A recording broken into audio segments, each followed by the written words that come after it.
When you pick up a Bible, you are holding a library of 66 individual books that form a single, interconnected narrative. Making sense of this library requires understanding its first quarter, which follows the continuous history of the nation of Israel. Genesis provides the context for this story, beginning with a view of creation as an orderly and harmonious system. Because the biblical story ends by returning to this state of order, the perfection of these first chapters serves as the baseline for the entire narrative. That initial harmony is quickly overwhelmed as human rebellion and pride begin to dictate the direction of the world.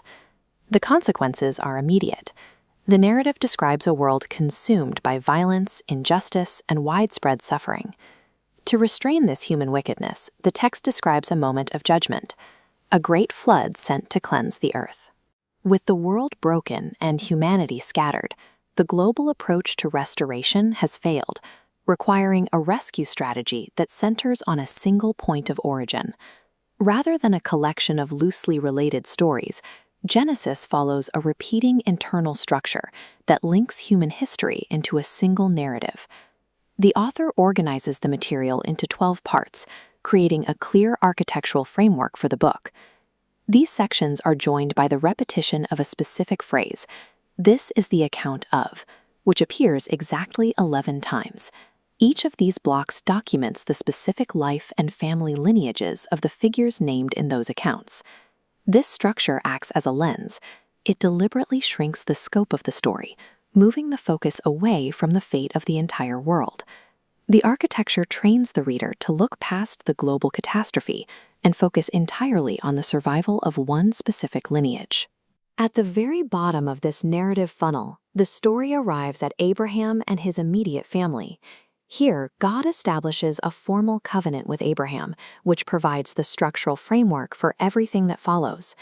Under this covenant, Abraham's descendants are promised to grow into the nation of Israel. This nation is not an end in itself. It is the means through which God intends to bring the other rebellious nations back to himself.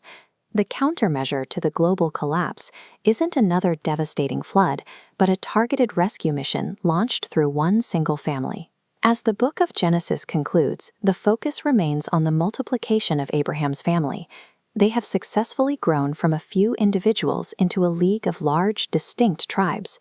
However, there is a problem. Despite their size, these tribes are not living in the land God promised them.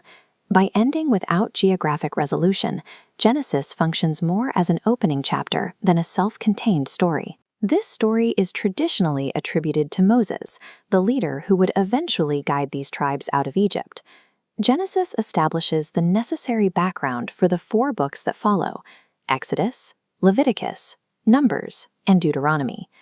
Because the book ends on a cliffhanger, the narrative flows naturally into the epic story of Israel's formation as a nation. Ultimately, Genesis is the document that establishes why the nation of Israel exists and defines their unique calling to the rest of humanity.